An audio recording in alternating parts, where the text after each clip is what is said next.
In Spokane County, Washington, 3 women are brutally murdered. All 3 of the victims were found near the river. With a possible serial killer on the loose, police are extra vigilant. They were meticulous in collecting every bit of evidence they could, even what they couldn't imagine might be helpful later on, years later. One victim had not made it easy for her attacker. She obviously battled well enough to collect DNA under her fingernails of skin from him, doing it to collect enough skin so that would be still there 20 years later. Eventually, detectives uncover a suspect. There's a problem, though. Evidence suggests that the serial killer is a man, but their suspect is a woman. You want me to take my pants off and show you? Detectives gather evidence until a picture of a suspect emerges. Which piece of the puzzle will reveal Donna Perry as guilty of murder? What would be the killer's mistake? If you kill somebody, you're going to get caught.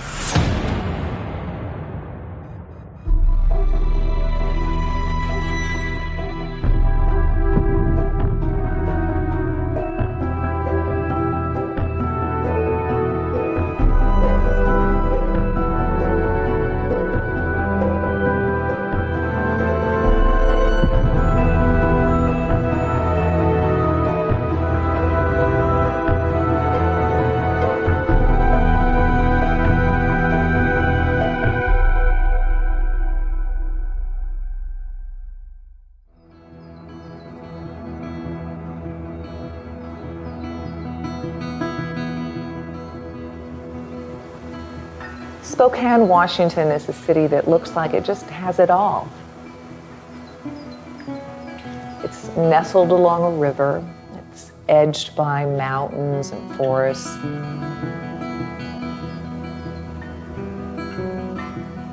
It even has a rushing waterfall running through the center of town. It's just lovely.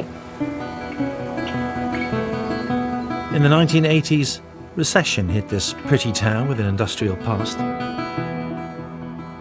The decline of manufacturing led to pay cuts, job losses, and for some, real, grinding poverty. It was against this backdrop that grim discoveries were made on the riverside. My name is Jim Hansen. I'm a retired detective from Spokane County Sheriff's Department. In 1990, I was one of the detectives involved in the investigation of 3 prostitutes that were killed in Spokane County and City. This is primarily the area where a lot of the girls worked. We don't know exactly where any of the 3 girls were picked up. We know the areas that they worked. In the evening, it was dimly lit. You know, there were a number of taverns, but primarily the businesses were closed and the girls were just, walking the sidewalks.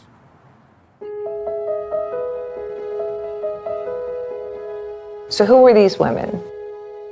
All 3 of the women had worked as prostitutes along East Sprague Avenue in Spokane. They were friends, they'd known each other, they worked the same area, town. They all had families who loved them. Some of them had actually lived together in an old motel not far from where they worked. Over the decade of the 80s, there were a number of different prostitute killings. And then in 1990, within about a 5-month period, we had 3 that were definitely linked together. All 3 of the homicides were brutal in the fact that a gun was used. All 3 of the victims were found near the river. So there were a number of facts that binded these 3 together. Yolanda Sapp was 26. Yolanda had been shot 3 times in the chest. Her body was found nude and sprawled over an embankment just for the whole world to see. The bracelets and the necklace that she was known to have worn were gone. That was on February 22nd, 1990. A month later, in March of 1990, Nikki Lowe, she was 34 years old. Her body was found under the Green Street Bridge. She was partially nude. She died of a single gunshot wound to the chest. Nikki Lowe's crime scene provided the first clues. Missing were her tennis shoes and her red wallet, but those items were later found by a resident in the area. They were found in a dumpster. And some of that evidence that was found in that dumpster would later wind up leading to the killer. Then came the third shocking murder of a vulnerable East Sprague Avenue sex worker in just 4 months. 14 years later, a detective fresh to the investigation would revisit the events of that night. I am Jim Dressbeck, a retired detective with the Spokane County Sheriff's Office. In 2004, I took over cases for another retired detective, and one of those cases was the Kathy Brisboe case. Kathy Brisboe was 38. She was a mother and a grandmother. Her body was found on the west side of the Spokane River in Spokane Valley. So we're at, generally in the area, Trenton Pines, right along the banks of the Spokane River. And this is where Kathy Brisboe's body was eventually recovered. And we believe that she was brought here, probably drove her in here. And I think basically they came here to do the sex act, whatever that was. And that either before, during, or after, she must have had some sort of event that caused her enough concern that she probably tried to get away from him. They got into a fight here. She put up a really good fight. And then if you go down this little path down to the bottom, at the bottom of the hill is where we started finding blood drops and clumps of hair that were pulled out. Kathy said, that she would not go down easy. And so, based on everything that I knew about her, she was a fighter. Kathy's death was brutal. And basically, she was fighting for her life. She had suffered a powerful blow to the head. Her skull was fractured. She had 3 broken ribs. This was a fight that did not go down fast. Starting in this area, we started to see some blood drops and some pieces of hair and clumps of hair on the ground. And right down here on that bush here was a sundress. Just a little bit past that is a spot where you look over the edge and her body was visible from up here. So when you stand here looking down, you can see it pretty easily. Just like the others weren't in any way. There was no attempt to hide the bodies in either the other two. They were just disposed of in those locations. What detectives didn't know at the time was that Kathy's determination to live would provide vital evidence. But not for decades later, and then only after solving a mystery like no other. She collected DNA by scratching, fighting, kicking, whatever. She got his DNA embedded under her fingernails enough that it was viable 28-9 years later, that they could still get a sample from that. Fingernail clippings, that was routine in an autopsy. So it wasn't anything special that was done in that particular case, because that was routine and done in every case. Just those little things like that back in 1990 didn't mean as much as they do today. The investigation was passed between officers whose service spanned decades. Breakthroughs proved elusive, but everyone was sure they were looking for a man. Everybody believed that those murders were committed by the same person. Uncovering the killer's mistake, the one which would lead to his arrest, was destined never to be easy. When the murders began, policing was in a different age. We had no computers, so our information would come in from the street. You would try to contact working prostitutes, try to get information from them. You have to establish a priority for one thing. You could be chasing tips forever. So you just try to follow through with the information and see where it leads you. I think serial killing homicide investigation is a very uneven platform. One day you're up really high, you think you've really come across something, the lead fails, and boom, down you go. And so it's just a kind of a roller coaster. The DNA taken from under the fingernails of Kathy Brisboe did not match that of anybody on a database. This was before nationwide databases of DNA had even been considered. But detectives tried everything they knew. You try to get into his mind as much as you can, but it's a guessing game. You try to take a look at the evidence that you've recovered, what the lab may have found out, fingerprints, you follow up on any of that.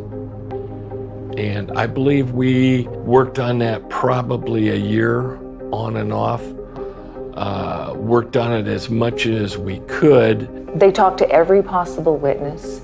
They had something like 600 or 700 different leads. But they were very careful in collecting this evidence and talking to as many people as they could. This case became cold probably in 91, 92. And, there's other cases out there, other homicides that you're working, other long involved investigations. So it goes cold, but it's not forgotten. So you're always hoping that something is going to, come forward that's going to help somebody at this point in an old case. Over the 20-year investigation, detectives came across a man who had lived in Spokane around the time of the killings. His name, Douglas Perry. He appeared to be a friend to the sex workers of East Sprague Avenue. He would take them to his home, cook them meals. He talked about getting them off the streets. One of the troubled women that Doug befriended became his girlfriend. Claire Ann, who was a prostitute and hooked on cocaine, and Doug was trying to get her out of that life. Was trying to get her, so he could marry her, so he had this shot at the white picket fence. Storybook ending. Doug Perry's intentions were not entirely pure. He seems fixated on prostitutes. He stalks them, he befriends them, he makes use of their services. Clearly, Doug is obsessed with prostitutes, but he has a complicated relationship with them. Perry was living in Seattle at the time of the murders of Kathy, Yolanda, and Nikki. Obsessive about sex workers, he was dating one who he wanted to, in his eyes, save from the streets.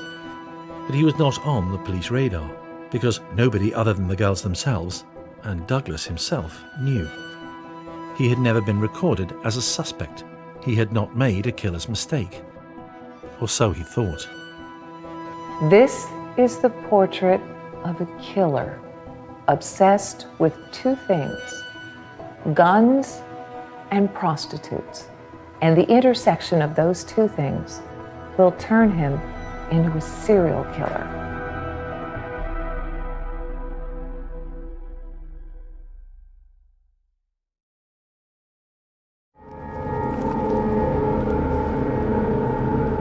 Douglas Perry had a complicated life, whichever way you look at it. He might claim to care about the sex workers of East Sprague Avenue, But in fact, he had a much greater passion in his life: guns, which investigators would one day discover.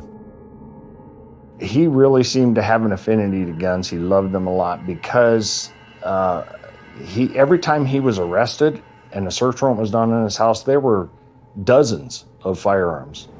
Brian Harris spent decades as a murder squad detective in Houston, Texas. He's been analysing reports made by Spokane police. They describe how he refers to weapons almost as you would a child, very affectionate and passionate when talking about weapons, not just about the parts, but almost as if it's a lover. When he describes a firearm, it's almost as if it's taken on a human characteristics and he's in love with the actual weapon itself. Just where did the twin obsession of Douglas Perry, guns and prostitutes, come from? His was an extremely troubled childhood. Doug Perry was living as a child in an orchard in Omak, Washington, which is kind of this north central part of the state of Washington. It's rural, predominantly farming, ranching communities. And his family had an orchard, so he was raised on that orchard. Father, mother, older brother, and I think 2 sisters. It was far from a storybook childhood. Douglas's father had sexually abused him. His mother wasn't much of a parent. So that certainly would be problematic, picked on in the family, and abused in, I think, emotionally, sexually, and physically, beat up. And then there were the guns. His father was a military weapons expert who would encourage the teenage Doug Perry to practice his shooting. He would take Doug out target shooting, and those were happy memories for Doug. They may have begun his lifelong obsession with guns. Perfecting his skill with a rifle became an obsession for Perry Jr. It was his only connection with his father, but the young Douglas Perry was simply not destined to have it easy. When Doug was 16 years old, his father suddenly died from a burst blood vessel. And Douglas's mother, who would have been the primary caretaker, really wasn't there for him. She had some problems of her own. She wound up institutionalized for severe schizophrenia. So Douglas was pretty much on his own from a young age. It's perhaps no surprise that Douglas Perry grew to become an odd, aggressively hostile man, close to nobody, and known to the police.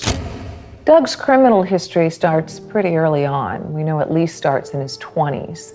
He is arrested on a series of assault charges and weapons violations. Douglas Perry had been in and out of the system since the 1970s. Crime after crime after crime, yet he'd serve his little bit of sentence and he'd get out. He'd serve his little bit of sentence and get out. And it can be very frustrating in general for society and law enforcement when they see that kind of activity. When 36, Perry's criminal history hit a new milestone.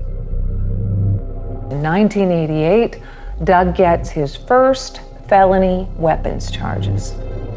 Douglas had progressed from guns that he might use for shooting practice as a young man to something a whole lot more serious. I believe what he was doing was making some type of a homemade explosive. And so he got busted. Police found a massive weapons cache: 5 pipe bombs, 49 guns, 20,000 rounds of ammunition, all in his house. Now, from this point on, Doug is no longer allowed to legally own guns, which is a big problem for someone as gun-obsessed as Doug is. 2 years before the triple murders by the river in Spokane, Doug Perry had served time for illegal ownership of weapons, but his DNA was not taken. It was the era before such routines were followed. We did not have DNA in 1990. So you always collect your evidence the same way.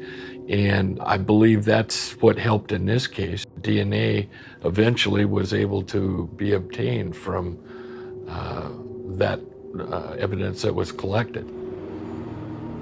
It had been Perry's social worker who tipped police off in 1994 about his stash of deadly weapons. The social workers were also aware of something else. Perry appeared to be a misogynist. He didn't like women. He found them disgusting and vile. At least the women that were involved in the sex trade, that were prostitutes. He viewed them as pond scum. Doug's hatred of women was based on a view that he would soon voice in prison. From 1995 to 1997, Douglas Perry spends time in prison on that weapons violation. During his stay, he reportedly tells a fellow inmate that he has killed around 9 prostitutes because he hated them. He viewed women as baby-making machines. Their purpose on this earth was to create life, to carry babies. And when he would look at these prostitutes, these streetwalkers, he looked at them with disgust. That conversation with a cellmate wasn't reported for over 15 years, but it would later give detectives a crucial insight into his bitter, hateful mind, and it would allow prosecutors to paint him as a man with a strong motive to kill.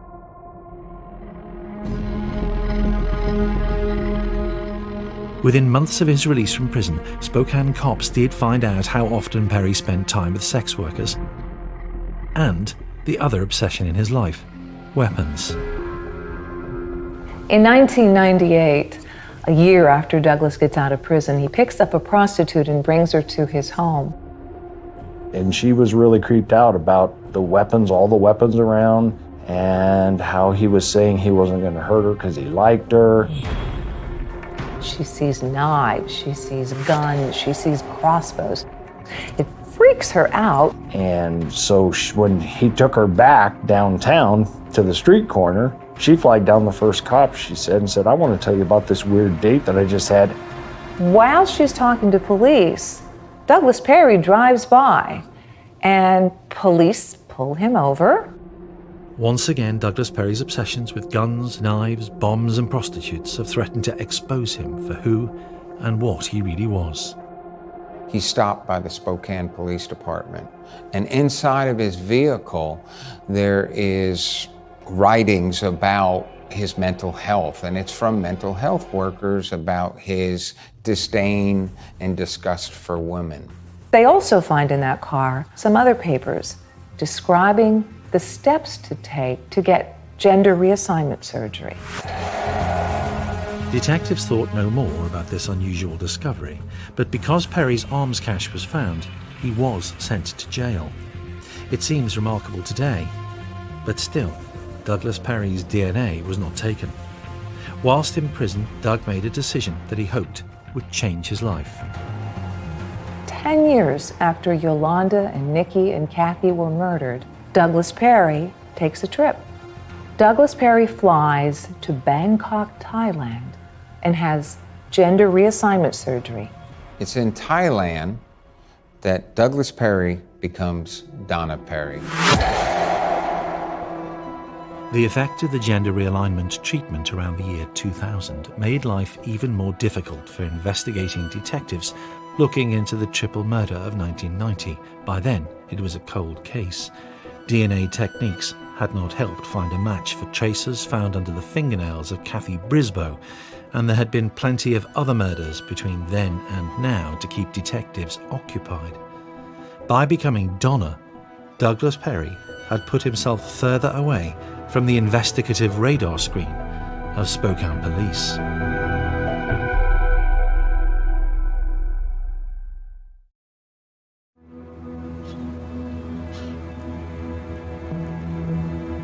The 1990 murder of 3 prostitutes in Spokane, Washington remained unsolved when the original detective Jim Hansen retired. Well, this case became cold probably in 91, 92. The work that we did at the time was all we could have done. But you're always living with it. They worked really hard in 1990 on this, and they ran out of They just ran out of people. I left the sheriff's office. I retired from the sheriff's office in 1996, and it was still unsolved at that point. It goes cold, but it's not forgotten. In 2004, I took over cases, and one of those cases was the Kathy Brisboe case. By then, new investigative tools had become available. As the years go by, DNA technology advances. So detectives on these cold case squads are resubmitting evidence in hopes of getting a break in these old cold cases. It was first assigned in 2004 because improvements had been made in DNA processing, and it had become so much more sensitive that there may be some items that now could be tested for DNA and get results where, 10 years prior, there was no way that they would have been submitted. And among the evidence that detectives submit to a lab in Marysville, Washington for retesting are fingernail clippings from Kathy Brisboe. It took a while. There was a massive backlog of work. Errors were made, but the results of the test were telling. Well, in 2009, not 6 months after the case was sent to the Marysville lab, I got a call from one of the scientists that asked me to sit down, which I always love when you get a call that says, "Are you sitting down?" Because it never seems to mean bad news what I was doing. So I said, "Oh yeah." She said that she developed a full male nuclear profile from under the left middle finger of Kathy Brisboe. And therefore, that then is a huge lead. Almost 20 years after Yolanda Sapp, Nikki Lowe and Kathy Brisboe had been brutally murdered, it seemed like the breakthrough that cops had waited for had arrived. They'd always thought the killer was a man. Might there be a match on the newly established system? It's entered in a combined DNA indexing system, one of which is in the state of Washington, the other one is a national database. And then it's routinely run every time somebody's DNA is entered. But if you've been convicted of a felony in the state of Washington, then your DNA is taken as ordered by the court. So it's run against all of those continuously, every day. The problem is they run it through the database and it doesn't match up with anyone. Douglas Perry had been arrested several times, but never had DNA taken. The DNA taken from under Kathy Brisboe's fingernails didn't match any of the convicted felons in the national system. But Jim Dresbach and his colleagues on the cold case squad weren't giving up. Once we got a full male profile, it was just a matter of time. That's going to be resolved one way or the other. Eventually, Dresbach figured the killer would commit another crime. He just had to wait for the man who had claimed the lives of Kathy, Yolanda and Nikki to make a mistake, which Donna Perry did. Donna Perry may have changed her outer being, still didn't change who she was on the inside, that fascination with firearms. So Donna Perry gets arrested on yet again another federal firearms charge. It happens in Spokane Valley, just outside the city of Spokane, in March of 2012. Donna Perry is spotted at a White Elephant store there. She's buying ammunition and a pistol magazine, a clip for a gun. And the retired detective sees her and knows that this is a felon and is not allowed to legally own firearms. So Donna Perry is arrested. And this arrest will change everything. She ultimately ended up pleading guilty, and she had to be brought back to Spokane for that court hearing. As a convicted felon, Donna Perry is now required to submit a DNA sample to be entered into the national database of convicted felons. But now it's 2012. DNA has really come to the forefront, and There's a federal requirement, as well as many states, that once you're incarcerated, you have to provide a sample of your DNA. You see, Donna Perry thought she could change her outer look, but the way she is molecularly designed on the inside, that will never change. A lab technician in Washington State gets a hit. The detectives in Spokane are notified that there is now a DNA link. Donna Perry's DNA sample is a direct match to the DNA profile found under the fingernail of Kathy Brisboe. This is huge, but there's a twist. That DNA profile was that of a male. Just who is Donna Perry? What kind of secrets has she been hiding? So now detectives have to start putting together the pieces to figure out how this could be. They visit Donna Perry, the woman arrested for a gun crime who appeared to have the DNA of the man who they had been looking for, the one who had left behind his DNA under the fingernails of Kathy Brisboe. All we got to do is we got to get together with her and get a sample, which is a buccal swab, which amounts to swabbing, between the cheek and gum with essentially a Q-tip, putting it in a box and shipping it off and waiting for them to come back and say, yep, it's a match, or no, it's not. In the meantime, police wasted no time in finding out more about Donna Perry and the man she'd once been, Doug Perry. Who is Doug Perry? Where did Doug Perry come from? Where did Doug Perry live? Who were the neighbors?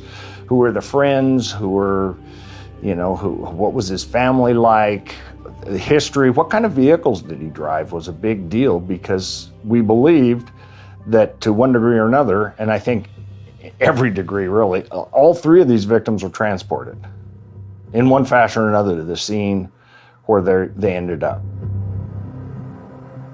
Inside the house, they find a dozen guns and 12,000 rounds of ammunition. But that's not all they find. One of the agents notices that the closet door is painted shut. So they pry open the door. They think maybe there are more guns in there. But instead, they find something else, really strange. They find several boxes filled with women's underwear, too small for Perry to wear. They're frilly and they're lacy and they look old. And it strikes this ATF agent as being really bizarre. He's a seasoned cop, and to him, these look like the sorts of trophies that serial killers keep to sort of relive the crime. Donna Perry's DNA came back as a confirmed match for the profile taken from the DNA found under Kathy Brisboe's fingernails. You've identified a suspect, so now you start working on the suspect. You do, your backgrounds. You try to figure out where the suspect was.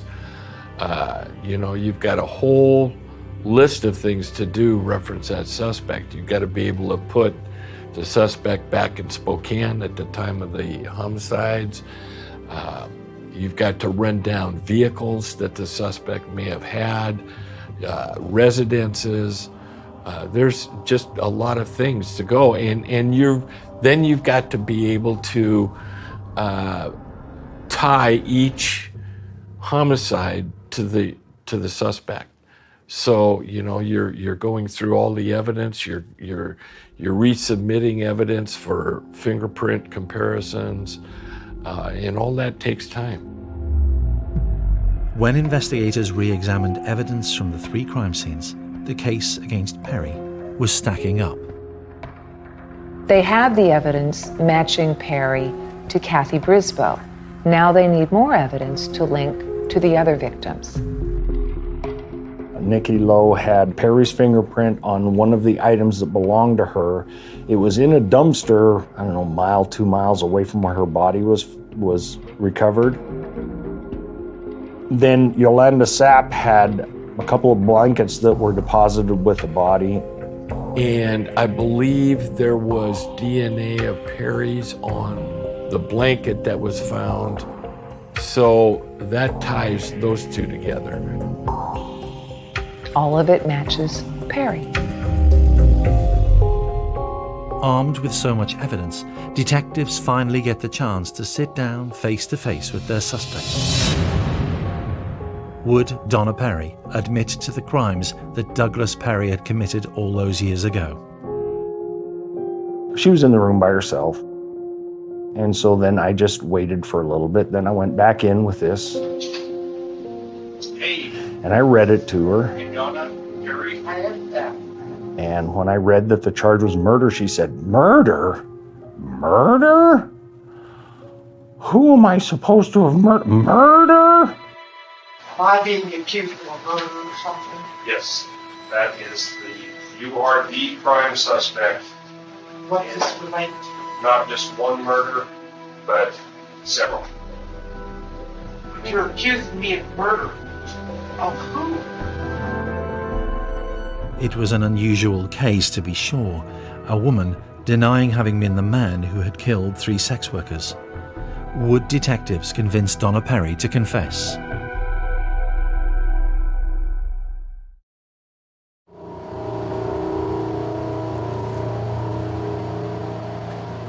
Under interrogation, Donna Perry admitted that as Doug, she paid for the services of prostitutes, but denied causing them any harm. No, I, as a male human being, I did pick up prostitutes, yes. But when I always let them out, keep them alive and well when I let them out. It's clear that she is going to distance herself from that. She knows nothing about it. I don't know who killed these women. I've never seen these women, she says. I'm not going to admit to killing anyone because I haven't. How many times would you say you dated a prostitute other than Claire Ann? Not very many, a couple, 2 or 3 times, maybe. I didn't have the money. But Social Security at that time was only, just a little over $700. Did you ever take any of these prostitutes home to have sex with them? No. Was that normal for you? Or? No.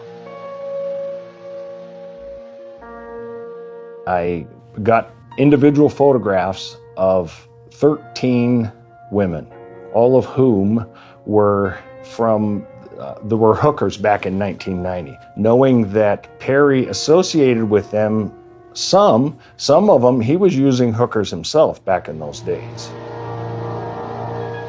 I've got some photographs here I'd like to show you that may help refresh your memory. And the reason why I want to show you these photographs is I know that in the 90s, you dated some prostitutes. And the purpose was quite simple, really, when it came right down to it, was to show him these photographs, these photographs one at a time, and have her declare, do you know this person? Have you ever seen him? If she knows the person, how do you know him? You know, how close we'd explore each of those. In this case, every single one, she said, nope, never seen him. Do you know that person? No. And this is number 2. Oh, God, no. No, I didn't date black girls. Including the victims that were randomly spread out. I just put them up there. Ever seen this person? Nope, never seen him. Never seen him, never seen him. Until I showed him Yolanda Sapp, and then he said, no, she's black. I would never have anything to do with a black person.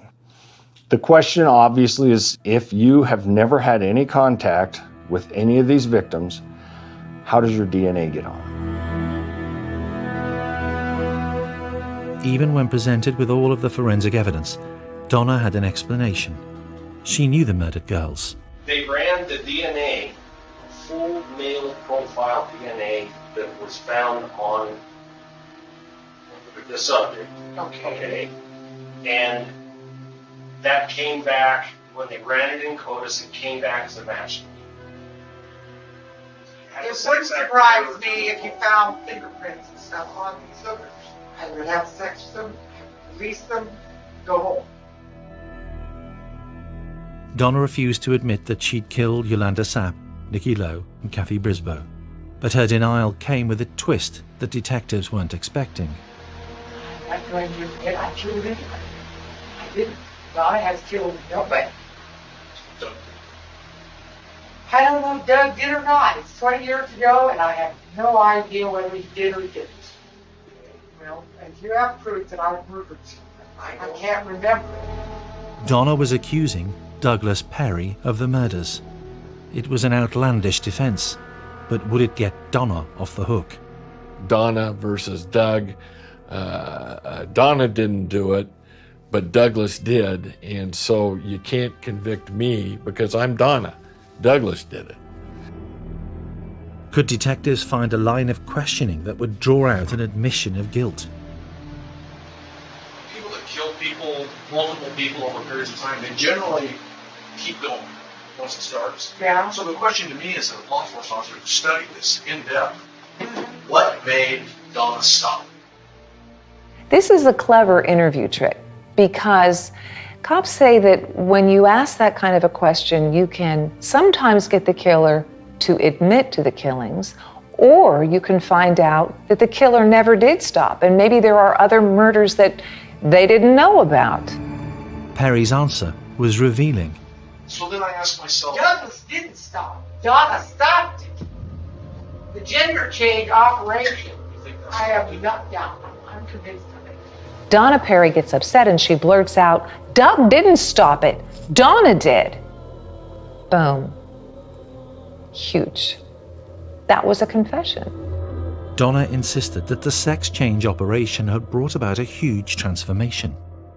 Donna Perry claims that one of the reasons why she had that sex change operation was that she felt that if she had her genitals taken away as a man and got rid of that portion of her life, then she wouldn't be as violent. She wouldn't have that desire anymore to kill. I got rid of the violence, sex change operation. I'm looking at the emotional. here's what I'm wondering too, is what There's no more testosterone to fuel the anger. so you think that changing from Doug to Donna stopped your anger? And I was paranoid as hell and emotional as hell, but I won't hurt anybody. She believed that her gender reassignment surgery drew a curtain, and nothing before that occasion, she wasn't responsible. That was somebody else's doing. Should Donna really be held accountable for Doug's actions? When I first heard is that, Donna's gonna say Doug did it, and Doug's gonna say Donna did it, and we're gonna get in a big brouhaha in court as to, they're gonna fight back and forth, and it's not really gonna go anywhere. Can somebody who identified themselves at one point in their life as a man now identify themselves as a woman and say, I'm changed, I haven't done those activities, and that's not me. Douglas Perry is dead. you didn't get rid of what Doug did before the sex change. That remains. No. Maybe nothing else of him remains, but that does. And you're going to punish Donna. Is that it? Yes, the body is accountable. Body is being the same thing. This would continue to be Donna Perry's defense throughout her trial. But if she thought it would get her off scot-free, she was wrong. Donna Perry claims that when a person goes from being male to being female, there's a great downturn in violence. Experts say that just isn't true. In closing arguments, one of the prosecutors said she gelded herself like you would a farm animal. Prosecutors called upon the testimony of Doug's cellmate, the man who had claimed that Perry had confessed to 9 murders back in 1998. But the most damning evidence against him proved to be that DNA collected by Kathy Brisboe. DNA which might not have been matched but for the mistake that Donna Perry made of being caught in a shop with guns. It was a mistake which led to a DNA swab being taken and a link being made to that found under the fingernails of Kathy Brisboe. This is a case of the specific DNA being able to give us a suspect, and in this case, the actual killer, where fingerprints and other things probably would have failed. So when the DNA is developed to the point where it's as sensitive as it is, then we have a suspect that we would not have found. Never would have found him without it. You know, you pick up a piece of evidence, you say to yourself, you better mark this, you better do it the right way, because somewhere down the line there's going to be a defense attorney that's going to take a look at that and question you about everything you did with that piece of evidence. So hearing about it was great. I just felt that that was going to happen. So it's hard to argue with DNA evidence. Without the DNA, Perry would certainly be free, yeah. Perry was found guilty of 3 counts of murder and given 3 life sentences without parole. You kill somebody, you're going to get caught. And I don't care if you go to the extent of changing your sex by surgery or not, or color your face or cut your hair, you're going to get caught. Doug Perry could have got away with murder. For 22 years, the police had no more leads to follow. But despite becoming Donna, she couldn't leave her old self behind. Her obsession with weapons led to another felony conviction. And when a DNA swab was taken, it gave cold case detectives the breakthrough that they'd been waiting for. That was the killer's mistake, and ultimately, Donna's downfall.